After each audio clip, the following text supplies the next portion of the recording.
Hey, welcome back to Clean Cut, where we can talk about the truth about just about anything, as long as we use logic and common sense. This season, we're taking a closer look at the temptations that people have to see if we can figure out why we're tempted to commit sins. People generally commit sins because they're after something they want, and they sin in an attempt to get it. So we're looking over the things people want. Today, beauty. Traditionally, beauty is defined as that which, when seen, pleases. However, that definition is inadequate in certain ways. For instance, it would make it impossible for music to be beautiful, because you can't see music, you hear it. With that in mind, I think this definition works better. Definition 1. The quality, or aggregate of qualities in a person or thing that gives pleasure to the senses, or pleasurably exalts the mind or spirit. Loveliness.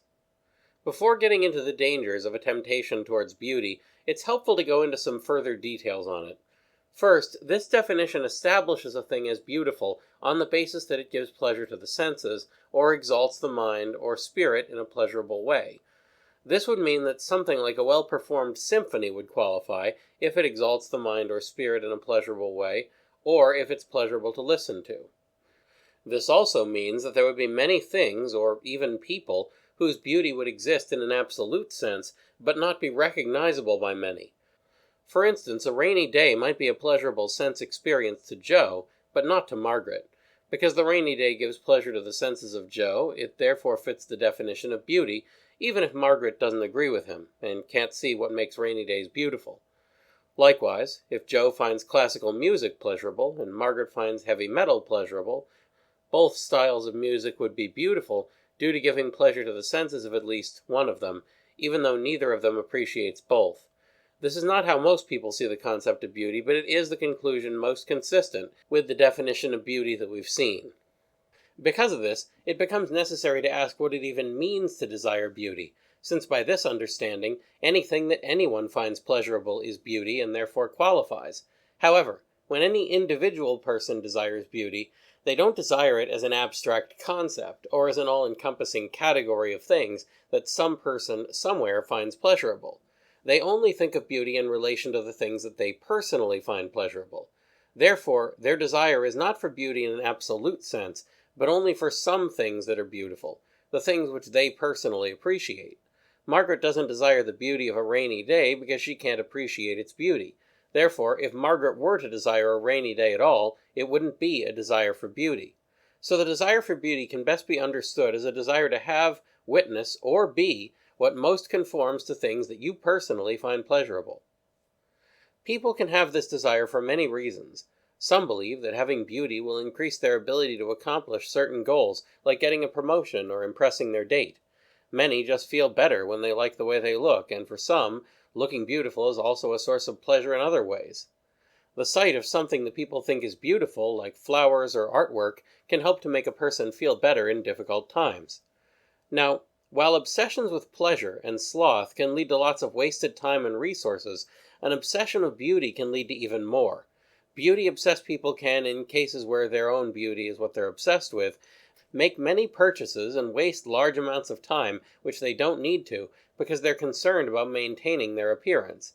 This can be taken to extremes, like most things, and end up distracting them from helping others when they're needed.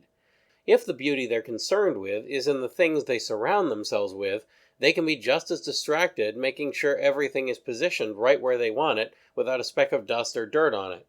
This can also sometimes prevent the beauty-obsessed from doing strenuous work, especially if it involves getting their clothes dirty.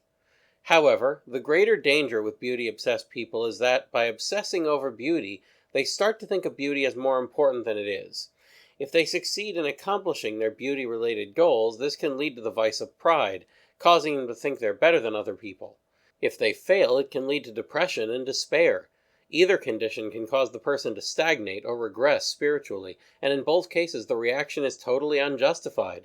Beauty only falls within our control to a certain degree, and it's far from the most important thing in our lives in any case. So, how are we meant to treat beauty? Firstly, beauty is given to us by God to enable us to appreciate His creation. The ultimate beauty, however, belongs to God alone and is called the beatific vision. Only those in heaven can witness beauty of this higher type. Because the beauty of God is utterly perfect, it can be appreciated by anyone. But of course, you have to get there first. Like every other temptation, it will only lead you astray if you insist on getting your fulfillment here in this life. If you can keep in mind that the beauty which God offers is superior to beauty from any other source, and if you can be patient, pursuing holiness and eternal life rather than expecting it all to work out right now, there's every reason to think that a love of beauty can be used as a motivation for reaching the heavenly kingdom rather than distracting us from our journey to get there. Next time, the temptation of satisfaction. That's all for now, so keep asking questions, and thanks for watching.